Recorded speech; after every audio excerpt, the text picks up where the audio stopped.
कुछ दूर चलने पर शेर को एक भेड़िया दिखाई दिया।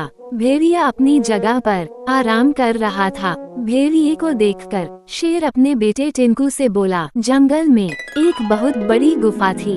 वो गुफा जंगल के राजा शेर की थी। एक दिन जंगल का राजा गुफा के बाहर भोजन खाकर आराम करने की सोच रहा था। तभी राजा शेर का बच्चा, जिसका नाम टिंकू था, शेर के पास आ गया और बोला, पापा अब मैं बड़ा हो चुका हूँ, मेरा शिकार करने का मन कर रहा है, मुझे भी शिकार करने सिखाने चलो। शेर अपने बेटे टिंकू की ये बात सुनकर कुछ देर सोचकर बोला, बेटा टिंकू, अभी तुम बच्चे हो, थोड़े से बड़े हो जाओ, उसके बाद मैं तुम्हें शिकार पर लेकर चलूंगा। शेर के बहुत समझाने पर भी शेर का बच्चा टिंकू मान नहीं रहा था। बच्चे की जिद के आगे शेर की नहीं चली और मजबूरन शेर को अपने बच्चे को शिकार सिखाने के लिए लेकर जाना पड़ा। शेर और शेर का बच्चा टिंकू शिकार के लिए जा रहे थे। तभी टिंकू को सामने से चीता आता हुआ दिखाई दिया। चीते को देखकर टिंकू बोला, ताऊ जी नमस्ते।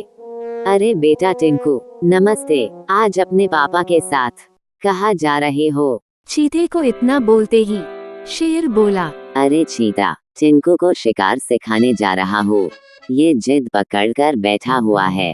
ठीक है शेर, तुम सिखा लाओ, मैं चलता हूँ। चीते को वहाँ से जाते ही शेर और शेर का बच्चा टिंकू भी वहाँ से चल पड़े।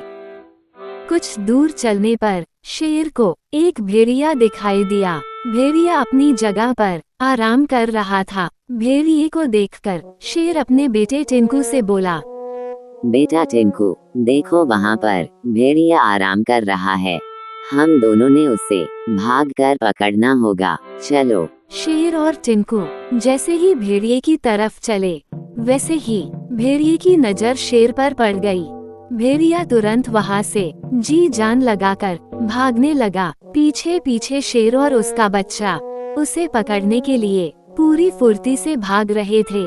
कुछ देर बाद शेर ने अपनी ताकत से भेड़िए को पकड़ लिया। भेड़िए को पकड़ते ही शेर बोला, बेटा टिंकू, अब तुम इस भेड़िए की गर्दन दबोच दो। शेर की यह बात सुनते ही भेड़िया बोला, शेर राजा मुझे छोड़ दो, मेरे भी आपके बच्चे जैसे छोटे छोटे बच्चे हैं और वह अभी बहुत छोटे हैं। आप मुझे खा जाओगे तो मेरे बच्चों का क्या होगा?